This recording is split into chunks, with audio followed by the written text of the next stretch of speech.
On a toujours cru que l'IA, eh bien, elle attendait qu'on lui dise quoi faire. Sauf que cette époque est en train de se terminer. On entre dans ce qu'on appelle l'ère post-prompting, c'est-à-dire une ère où l'IA n'attend plus non. Elle anticipe, elle agit pour nous, toute seule. Alors, imaginez un truc. Un assistant qui bosse pour nous non-stop, même quand on dort, qui règle les problèmes avant même qu'on se rende compte qu'il y en a un.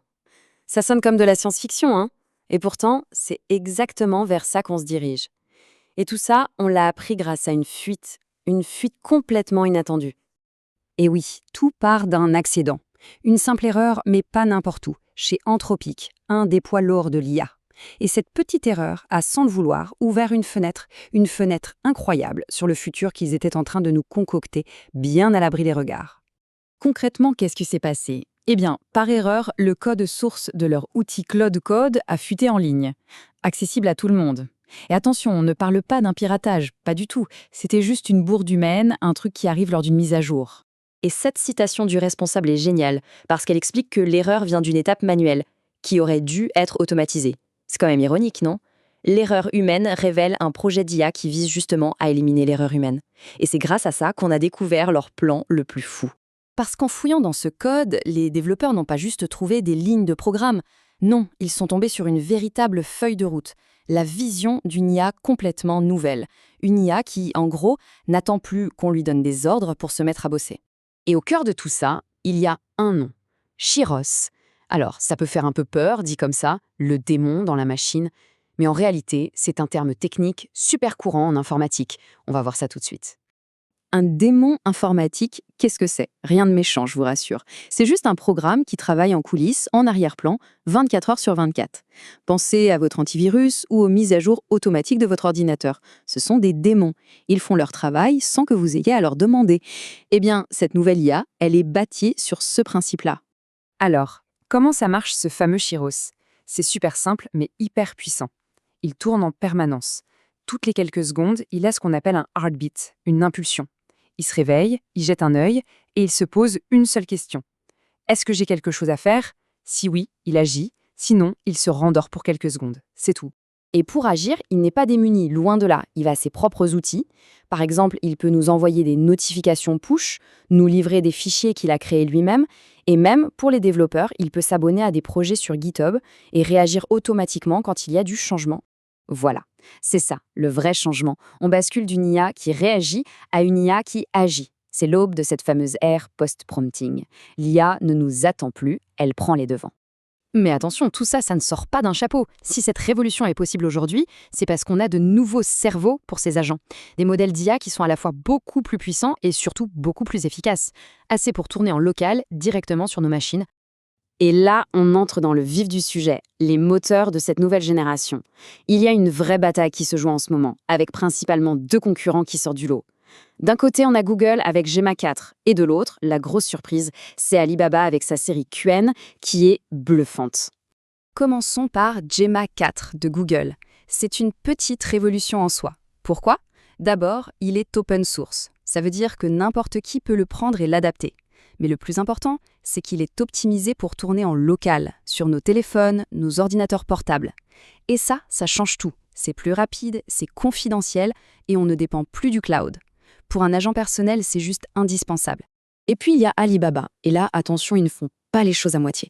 Regardez ce tableau. On compare leur dernier modèle, Qwen, au mastodonte. GPT 4.5 et Gemini 3.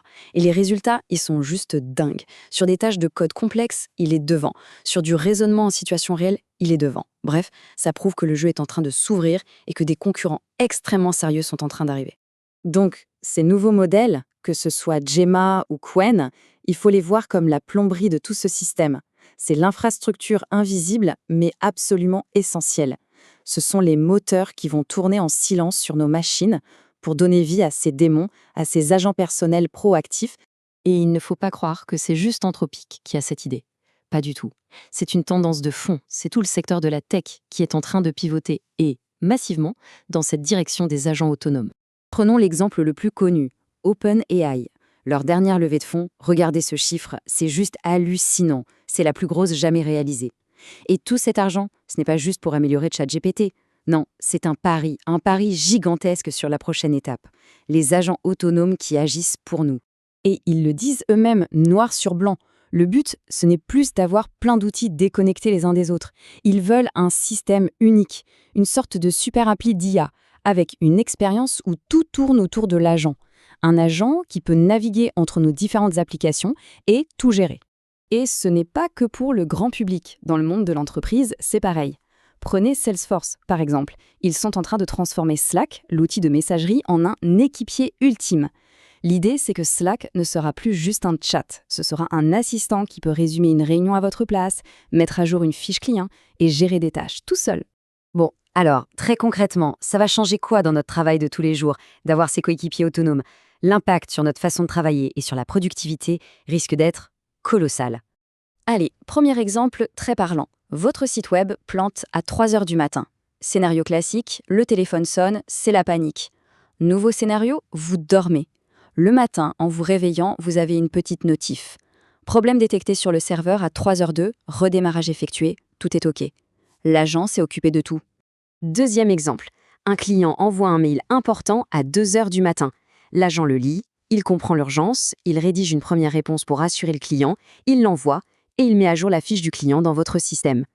Toute cette charge administrative qui prend un temps fou est gérée automatiquement H24. Dernier cas. Une petite coquille, une faute de frappe qui traîne sur le site depuis des jours. Personne ne l'a vue, sauf l'agent. Il la repère, il va chercher le bon fichier, il corrige le code, il déploie la correction et il note ce qu'il a fait dans un journal. C'est de l'amélioration de la qualité, en continu, sans aucune intervention humaine. Et tout ça, évidemment, ça nous amène à une question fondamentale. Si l'IA devient proactive, si elle se charge de faire toutes ces tâches à notre place, quel devient notre rôle ? On passe de celui qui fait à celui qui supervise, celui qui définit les grands objectifs. Notre travail va changer en profondeur. Et c'est peut-être ça la plus grande question que cette nouvelle ère nous pose.